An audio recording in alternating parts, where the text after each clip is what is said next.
Bwana, hii ni ripoti ya Wasafi Media. Mimi ni askari wa On Air Carlos Ngonya, na ripoti zinatokea hapa katika viwanja vya Bunge la Jamhuri ya Muungano wa Tanzania jijini Dodoma.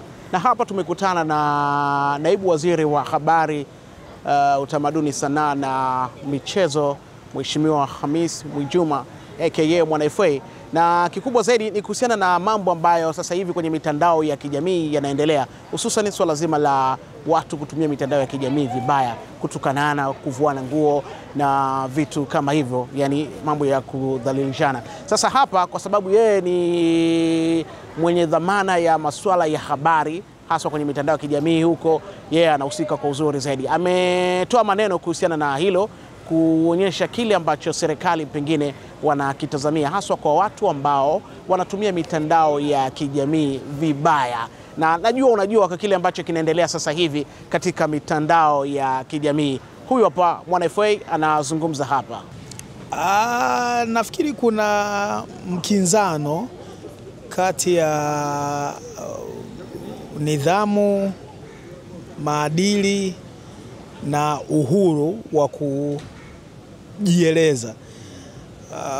Naona kama watu wengi wanatafsiri uhuru wa kujieleza visivyo. Uhuru wa kujieleza pamoja na mambo mengine, unaweza kujieleza bila kuwavunjia wengine heshima, bila kuwadogosha wengine na vitu vya namna hiyo. Lakini ukienda kwenye posti yoyote sasa hivi inayohusu kitu chochote, mtu yoyote ambaye ana maoni tofauti na yale yaliyotolewa, always yani inaishia kwenye matusi, inaishia kwenye kudhalilishana. Na naona kama elimu inatakiwa itolewe na watu waelimishwe zaidi, Watanzania wenzetu waelimishwe zaidi kuhusiana na uwezo kwamba wanaweza kutoa maoni bila kudhalilisha mtu yoyote.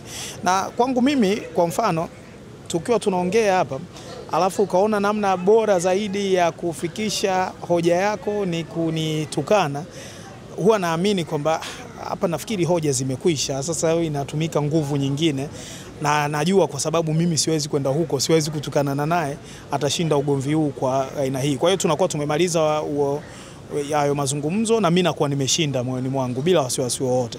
Kwa hivyo nafikiri watu ambao wana hoja wanaweza kuzifikisha bila kutumia lugha chafu, bila kukashifu wengine, ndio ambao wanakuwa na hoja za msingi na wanapaswa kusikilizwa.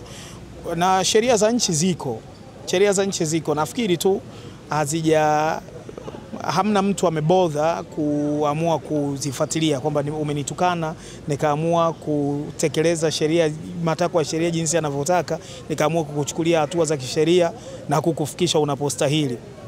Pengine tukifika vibaya zaidi, tukafika huko, itafanya watu wawe na adabu kidogo. Lakini again, sifikiri kama tuna sababu hasa ya kufika huko. Nafikiri tu kuwa na uungwana, watu waonyeshe kama wana malezi, wana wazazi, wana jamii ambazo zinajali utu, uungwana na maadili ya taifa letu, na wakaweza kutoa hoja zao bila kumdhihaki, bila kumdogosha, bila kutweza utu wa watu wengine.